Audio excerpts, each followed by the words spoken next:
Eagles Entertainment. Eagle Eye in the Sky is fueled by Gatorade, the official sports drink of the Philadelphia Eagles. Anything that move, I don't care who it is. Let's go. Give me everything you got. Play fast, play hard. Let's beat these boys tonight in their house. It's party time. It's party time. Hey, here we go. Touchdown! You are listening to the Eagle Eye in the Sky podcast. Now here's your host, Fran Duffy. That's right of the week, and we're talking about a new Eagles linebacker today as the Eagle Eye in the Sky podcast, fueled by Gatorade, continues. I'm Fran Duffy, and as always, I think we've got a great show for you here on episode number 328. At the top of this week's show, we've got our scouting report, where I chat with my buddy, former Eagles linebacker Ike Reese, to talk about the newest Eagles linebacker, Eric Wilson, who the team signed away from the Minnesota Vikings last week. What will Wilson bring to this Eagles defense? What are his strengths? How does he fit? We're going to cover it all right at the top of the show in Scouting Report. Before we get there, just a couple of things I want to make sure we hit on. First up, I'm going to ask you guys once again, head on over to Apple Podcasts. Throw us your support with a rating and a comment. If you've got a question, if you've got a request, this could be about anything. Now's the time. Jump on. Let me know. Just leave your question in the comment section. I will answer that question here in the next couple of episodes. Also, you know, we're only a couple weeks away from the NFL draft, so you need to make sure you go subscribe to the Journey to the Draft podcast. You've got weekly analysis from Ben Fennell, Dane Brugler, Greg Cosell, host of other guests. If you're an Eagles fan, which most of you listening are, you'll love hearing from all of the guests we have on, whether it's analysts, current NFL scouts, NFL draft hopefuls. We've got it all. So be sure to go subscribe to the Journeys to the Draft podcast wherever podcasts can be found. That being said, enough about Journey to the Draft. Let's get this episode of the Eagle Eye in the Sky podcast rolling. It's time now to dive into our chat with Ike Reese in Scouting Report. Dim those lights. We're headed to the film room for the Scouting Report. All right, well, as I teased at the top of the show, excited to welcome in my friend Ike Reese. Ike, excited to bring you in and talk about linebackers once again here on the Eagle Eye in the Sky podcast, fueled by Gatorade. Well, Franny, you know it, man. Anytime we get a chance to break down some football, particularly the linebacker position, I'm excited to do that with you, brother, for sure. I reached out to you. Basically what we did was we watched all of his, I call it ball contacts within 8 yards. So every tackle, every pass breakup, every tackle for loss, sacks, interceptions, the whole deal. So everything within 8 yards for a bunch. He was one of the leading tacklers in the NFL this past year. So he had a bunch past that, but we just want to look at kind of the impact plays and just see how he was able to make these plays. And coming into this offseason, I think we all figured that the Eagles would address the linebacker spot in some way, shape, or form in the veteran market, right? So not only did most people on the outside view it as a need, but the team also lost a couple of players. You know, they lose Nate Gary in free agency, Duke Riley in free agency. So take us inside the mind of Ike Reese. The first moment you see it scroll across your phone that the Eagles have signed linebacker Eric Wilson from the Minnesota Vikings, what's going through your mind? What did you think at that moment? The first thing I had to do, because, and this is no disrespect to Eric, his name isn't necessarily a name that rings a bell as soon as you hear it. So when I first saw it, you'll laugh at this, Frank. Because it was Minnesota, I'm like, okay, did they mean Eric Kendricks? Did Eric Kendricks a free agent? Like, hold on, did we? That would have been a little bit different headline. Right, yeah. So it didn't register initially. Then I was like, oh, yeah, Eric Wilson, the other kid in that group. Because Minnesota has a very good group of linebackers. They're athletic, can run to the football. They play smart football. So with Eric Wilson being in that group, you know he's had to earn his stripes in order to play in that group. So I was excited. And then you begin to figure out, where do you connect the dots? And that's when I realized, oh, he played under Jonathan Gannon for a few years up there in Minnesota, right? So he's familiar with him. And you know you're getting a linebacker that is a guy that finds his way to the football. Like, the one thing I learned at a young age playing that position, you got to have a nose for the ball, whether it's the run game or the passing game. And that's the thing that stood out to me with him, is that, man, he finds his way to the football. And here's the other thing, Fran.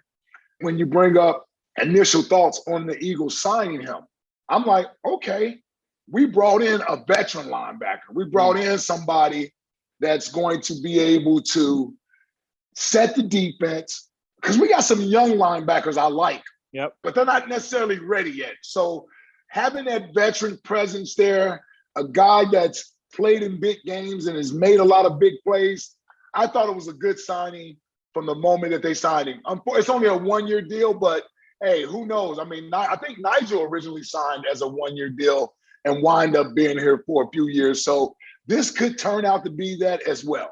Really, you look back in Eagles history over the last 2-3 decades, and there have been hosts of linebackers that come in on 1-year deals and play well. And whether that means they end up somewhere else or if they sign an extension here in Philadelphia, the Nate Waynes and Sean Barbers of the world pop into my head as well. Certainly those kind of guys fit this kind of profile. So let's kind of get into what we saw on the film. I think we watched 63 plays in total. So I'll go to you first. Give us the scouting report. You talked about the nose for the football, a guy that was always around the ball. But what did you see from a trait standpoint on film? What stood out to you when watching Eric Wilson? Well, I tell you, there's a few things that stood out to me. Let me start with the running game, right? So he certainly is a willing participant in the running game. And what I mean by that is he doesn't run around blocks. He doesn't shy away from contact.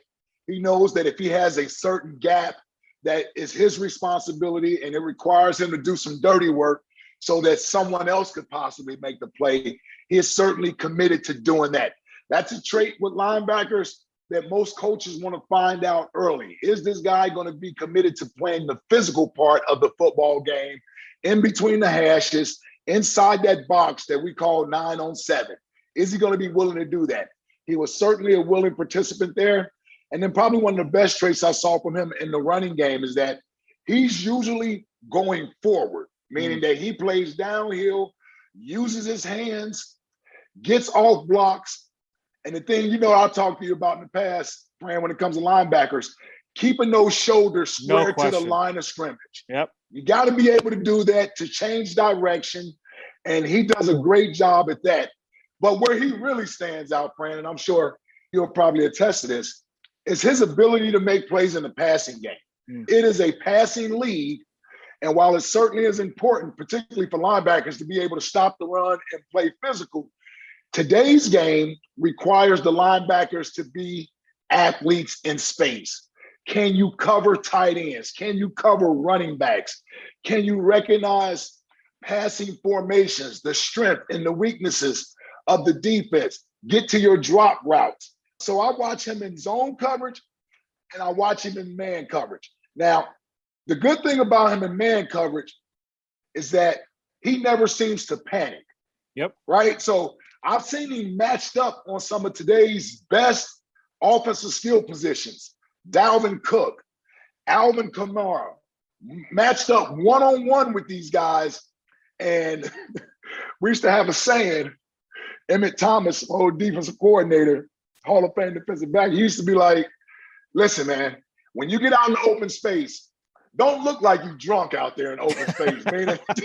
meaning, don't be flailing your arms everywhere, out of control. Make sure you come to balance. Make sure you're under control. See what you're tackling and make the tackles. And that's what I see repeatedly with Eric Wilson. I am thoroughly impressed with his ability to be in open space, make tackles when he's out in coverage. And you got to be able to do that in today's game. To be a 3-down linebacker is so much more important in today's game to have recognition in the passing game and understanding what the offense is trying to do to you in the passing game to expose you, right? Because it's all about getting matchups. And if we can take advantage of a matchup, we're going to try to expose that defender. And he rarely is in a position where somebody is trying to take advantage of him. To that last point too, there were so many moments in underneath zone coverage, whether he's playing as a middle hole defender, or if he's like a hook curl player in zone coverage, where he has an understanding, hey, this is how the offense is trying to attack me. They're throwing 2 routes at me and they're going to try and do a little high-low read where, hey, I'm going to carry this vertical route down the seam, but I've got my eyes in the backfield and I understand they're going to send a shallow cross my way. And you just see how quickly he was able to react, put his foot in the ground and drive on some of those shallow crosses. And even if he didn't break the pass up, he was able to get the ball carrier down immediately. But then also there were times where he did get the ball out. He forced a pass breakup or he was able to force an incompletion. So I think, his ability, his underneath zone coverage awareness, I thought was really good. You talked about the man coverage ability as well. You saw him matched up in space. He was flexed out wide with Alvin Kamara running down the seam at times. He showed the ability to blitz. He got the sack of Russell Wilson. The other thing that stood out to me, like, he played all three positions. You saw him at Sam on the line of scrimmage. You saw him as a Mike. You saw him as a Will. I thought that position versatility really, really stood out. But the one thing that really stood out to me, and I'm so glad that you've mentioned, because honestly, one of the things that I've pulled most from you, just watching film with you in the past, talking about linebackers, is that staying square to the line of scrimmage and being able to always be in that athletic position where now you can react. If you're turned parallel to the sideline, well, now you're in a less advantageous position to be able to react to what the offense is trying to do. So to me, watching, he's always square. But the thing I loved, and I guess this can kind of take us into the next question I've got for you here.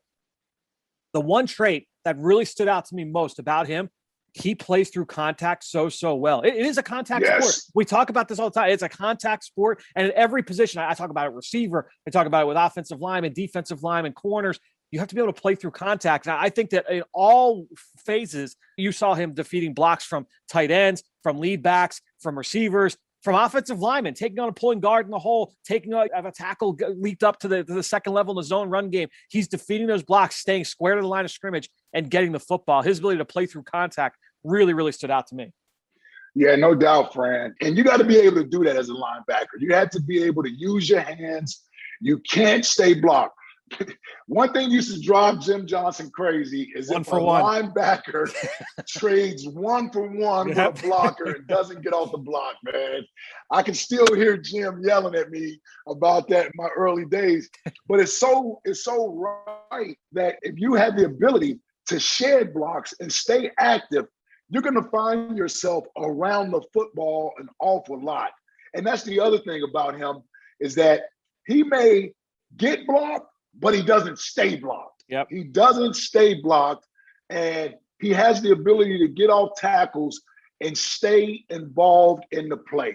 And to me, that shows a guy who has a love for playing, right? Like when you constantly play with that motor, like a Brandon Graham comes to mind, a guy who Trent Cole comes to mind. These guys, they just always found their way to the football. Brian Dawkins never gave up on the play. And that's how you see sort of Eric Wilson playing when he's out there, is that it's like, oh, he may get blocked here, but by the time this play ends, you're going to see number 50 in the screen getting in on the tackle.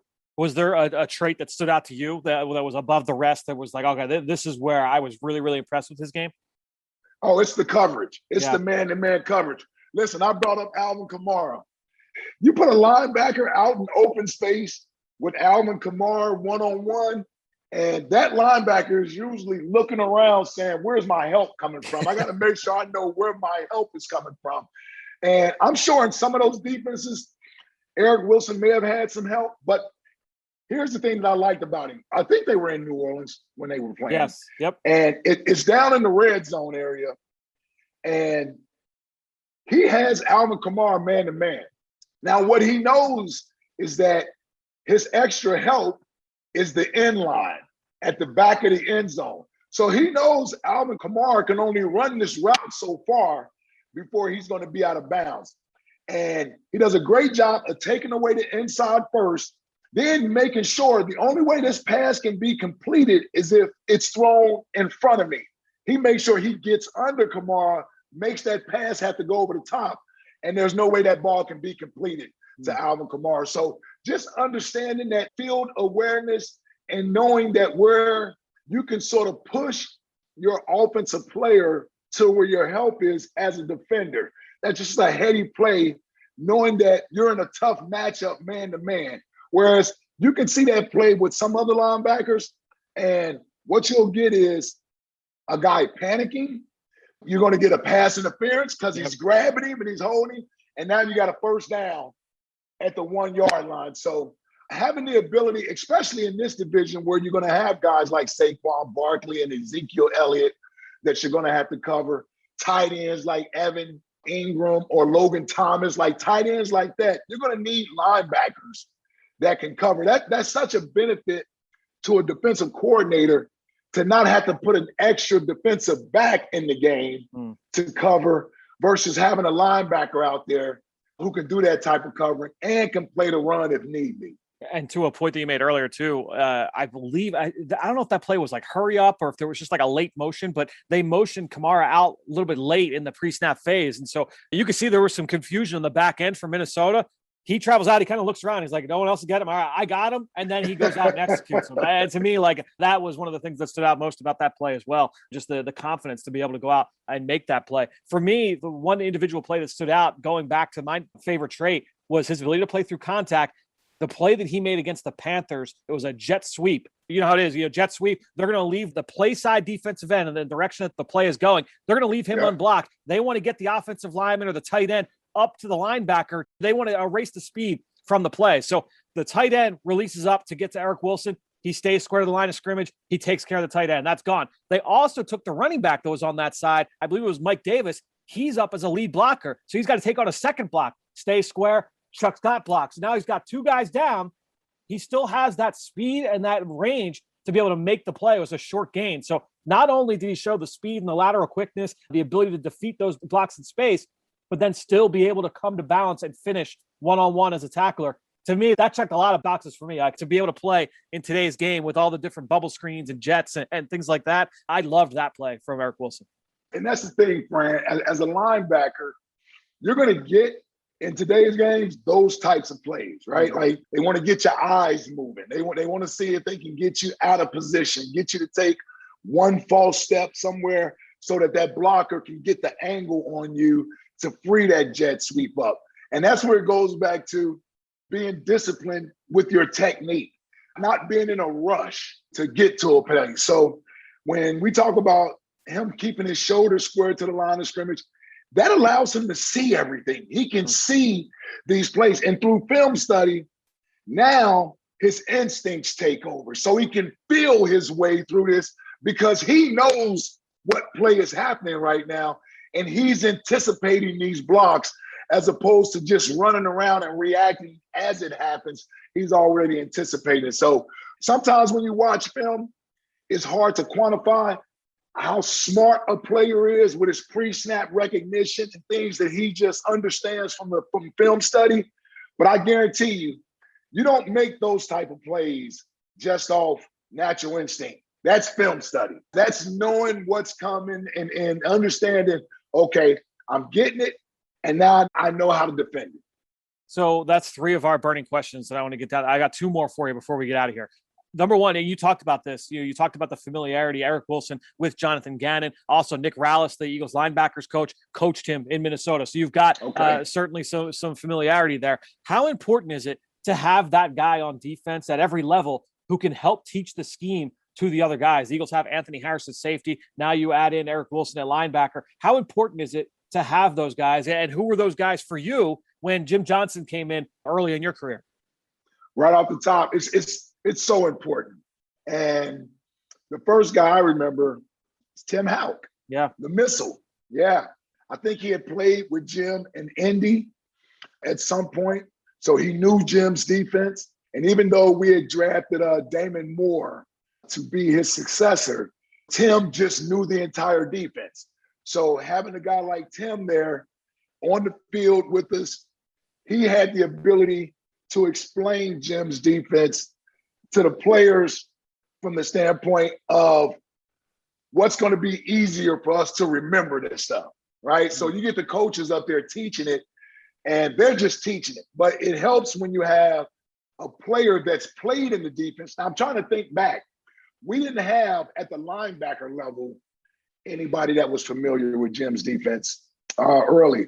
But what we did have was a couple of veteran players that understood defenses. We had Willie T, who was our linebacker, and we had Mike Caldwell, two very smart veteran linebackers.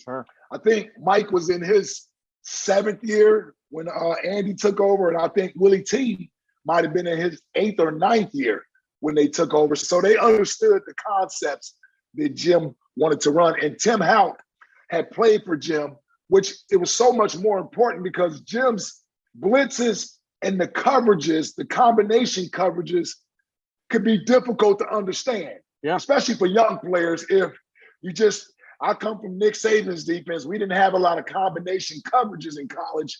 Whereas I got to the pros, it was like, okay, if they motion, we go into a different defense. And this is what you need to know. And these are the checks. If it goes to empty, this is what you need to do. So as a young player, that stuff is hard to understand. So having guys like Eric Wilson and Anthony Harris here, I think it's going to bode tremendous for the players in the back seven. It just is.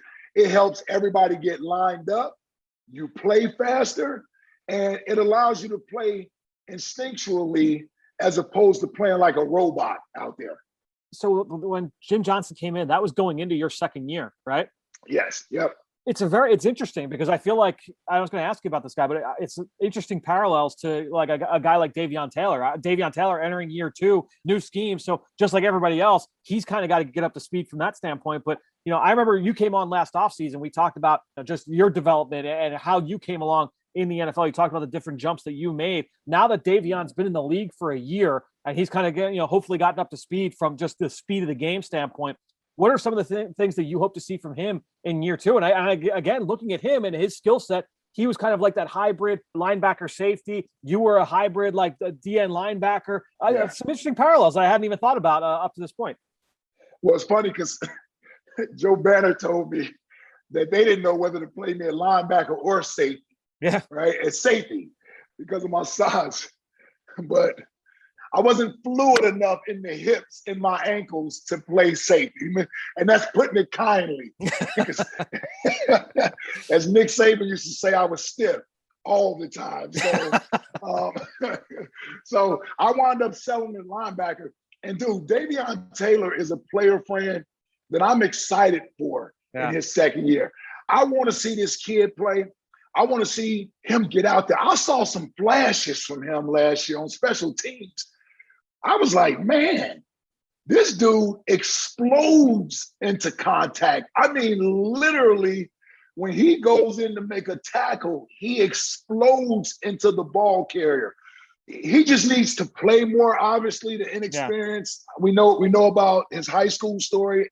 It's a wonderful journey to how he's gotten here. He just needs to play more. So you ask about that jump in your second year.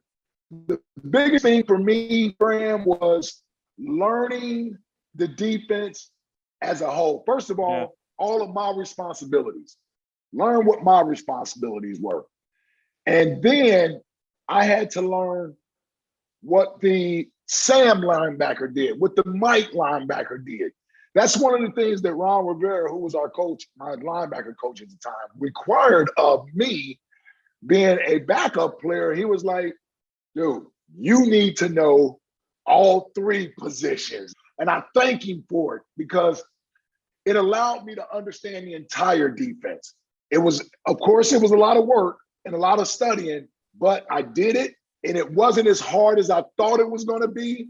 And then once you kind of understand the basis of the defense, you kind of see how everything ties together and it allows you to play faster.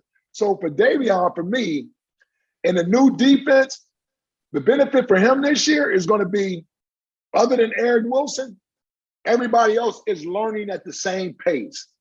So he doesn't have to feel frustrated that he doesn't know the entire defense or somebody's ahead of him. What he needs to do is make sure taking great notes. You take notes every day, regardless of what's being installed, because Mike Caldwell taught me this. The more times you write this stuff down, the more it becomes second nature that you remember it. And I used to write the whole defense. I used to draw up the whole defense. Fran, I must have at least 6 or 7 notebooks filled with Jim Johnson's defenses. Like literally now in my basement. I was gonna say, can I come over and steal those boxes from you for a little bit? literally, I still have them. I still have them in my basement from where I took notes every training camp and every mini camps and OTAs. Even though I had been in the defense for a couple of years, I still took the notes every year because I learned something different about the defense every year. So he has all the physical abilities to do it. That's not a question. Yep. It's just understanding the defense, what everybody else's responsibility is, and then eventually he'll graduate to understanding what the offense is trying to do to you. and why you run the defense that we're running. So therefore, now you anticipate what the defensive coordinator is going to call and why he's calling it. It's to stop this particular play on offense. So when you're young, you got all this stuff going through your head. So my advice would be to him is just make sure you understand all three linebackers' responsibilities. That way you're going to understand the defense as a whole. Last question before we cut you loose here. When you look at linebackers, and you talked about the coverage aspect of it, the guys that are coming out of college or playing in the NFL now that are viewed as pure 3-down players, typically on pass downs, those guys will specialize in one of two things. They're either really good blitzers or they're really good coverage players. You get the rare guy that's good at both, but usually they specialize in one or the other. So I've just got a 2-part question for you to wrap things up.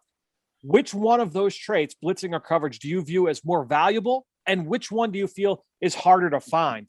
That's like the big question, I feel, when you're trying to project guys going into the NFL from college. It's like, all right, well, on 3rd down, he can't really cover, but he's a good blitzer, or vice versa. But what does that mean for his value? Let me answer it this way. If you're good at blitzing, meaning you get to that quarterback, that's going to be more valuable in your bank your account. Paycheck. Eventually. Okay. Yeah. Right. Okay. Yep. That's sure. fair. That's fair. That's a good point. That's a good point. That's a good way to frame it. But I think the linebacker that can play the passing game, getting coverage, whether it's zone or man, I got to think has a little more significance and importance to it. I just think it does. And I honestly, watching Eric do both, he's good at both, but man, he is impressive in coverage. To me, from what I saw, he's impressive, whether it's dropping back in zone coverage or man coverage. Because here's why I say this. Now, they both help out the passing game, being a good blitzer and a rusher and a good coverage guy, but dropping back in coverage, whether it's man or zone, that's so beneficial to that defensive coordinator because he's allowed to put an extra man in coverage, which is going to force that quarterback to hold the ball that much longer. And if you got a good pass rush, it's even more important to you to have good coverage guys on the back end. The blitzing is certainly important, but as you know, Fran, most coordinators don't like the blitz because it leaves you exposed in a certain area if you don't get home. So it's almost hit or miss when you blitz. But if you're a good coverage team and you don't need to bring that extra guy, that's so much more beneficial to a defensive coordinator in terms of getting pressure on the quarterback because now that quarterback has an extra defender he has to navigate through the passing game. And I do think it's very team and scheme specific, whether, in terms of what you're looking for and how the roster's built. You can go to New Orleans and see how they use DeMario Davis and then look at, San Francisco and see how they use Fred Warner. And those guys are used very differently. But a lot of people view them both as top 5 linebackers, top 6 or 7 linebackers in the game. So definitely comes down to that. But Ike, this has been great. Thanks so much for joining us here to talk a little bit about Eric Wilson, talk some linebacker play here on the Eagle Eye in the Sky podcast, fueled by Gatorade. Always a pleasure, Fran. Anytime, brother. Looking for a unique experience for the young Eagles fan in your life? Eagles virtual youth football and cheerleading clinics are now being offered on April 25th and May 16th. Register today at philadelphiaeagles.com/clinics. Great stuff there from Ike, who you can follow on Twitter just like I do, at Ike58 Reese. And while you're at it, I'm at EaglesXOs. That's where I post all the podcasts I'm a part of and all of our X's and O's content that we produce here with Eagles Entertainment. You know how much I appreciate everybody that promotes this podcast on social media. That's one way to support the show, but the best way is to go onto Apple Podcasts or Stitcher. Leave us a rating and leave us a comment. I want to give a shout out today to someone who did exactly that. Michael J. Infoman PA left a 5-star review saying, Fran, I'm a big fan of the role of running backs in the pass game, so it was with great interest that I listened to your podcast on the subject. What was not discussed is the vital role of a back in 6-man protection schemes. Since many passing plays call for a running back to stay in and pass block, it's essential that a back has the ability to scan the rush and block those blitzing linebackers. Do you believe that pass blocking ability is underrated when evaluating running backs in the pass game? And Michael, that's a great question. And I think that honestly, my opinions have changed a little bit on that subject over the last couple of years. And this is why. It really depends on the scheme. that you're projecting to. You look at Steve Sarkisian and what he did at Alabama this past year, or really over the last couple of years, what he's going to bring with him to Texas. They don't ask their backs to pass protect. And he kind of had a little bit of a eureka moment when watching Joe Brady and Joe Burrow and Clyde Edwards-Helaire in 2019 at LSU. He said, look, why not take advantage of the running back in the pass game? Ben kind of highlighted this last week here on the show. Why take away the biggest mismatch that we have in our favor by keeping the running back in to protect? Now, coaches are going to view that differently. Some coaches say, yeah, we absolutely need our back in to protect. And the big thing to remember with that is the following. Just because a back did not pass protect often in college does not mean that he can't do it in the NFL. So you always want to keep that in mind when projecting guys. Now, there are some players that have done it some in college, right? And you see, all right, here are the examples of him, what he looked like in college. The thing to remember, number one, guys are going to get bigger and stronger. Number two, their technique may not always be great. What I'm always looking for with backs and pass protection is a willingness, because not only is it that's just about the block in general, but I think it speaks to his competitive nature, his competitive toughness, and also his football intelligence. If he's able to scan the defense and find, be assignment sound and understand who he's supposed to block on that given play. So I think when we're looking overall at pass protection, it's absolutely important. Does that mean that it's going to be the end all be all? I don't think so. I think, and this isn't going to be the case for all 32 teams, but I think we are past the point where if a guy can't pass protect, that coaches are just going to keep him on the bench. I don't think that we're there all the way. That being said, it's going to change team by team by team by team. So everybody's going to view that differently. Looking at it like how you do, how I do, you're looking at it from the scope, from the lens of all 32 teams. I think that it's something you keep certainly in mind, but I don't know that that's a complete deal breaker the way that it was 7, 8, 9, 10 years ago. I do think that the league has evolved a little bit from that sense. And because of that mismatch, understanding how offenses want to try and exploit linebackers in space and safeties in space, having that running back there that can be that mismatch player that might be able to outweigh any issues he may have in pass protection. He still has to be able to give effort, but I think really when it's all said and done, what they can do as a pass catcher and certainly as a runner will outweigh that. So great question there from Michael. Thank you. And thank you as well to everybody out there for your continued support of this show and all the rest of our podcasts with Eagles Entertainment. That being said, I think that'll do it. Another show in the books here on the Eagle Eye in the Sky podcast, fueled by Gatorade. For everybody here at the Duffy House, I am Fran Duffy. We will talk to you next week. Hi, I'm Fran Duffy, host of the Journey to the Draft podcast, where every week we're going through scouting reports, big boards, mock drafts, and figuring out how prospects transition to the NFL. Listen to the Journey to the Draft podcast wherever podcasts can be found.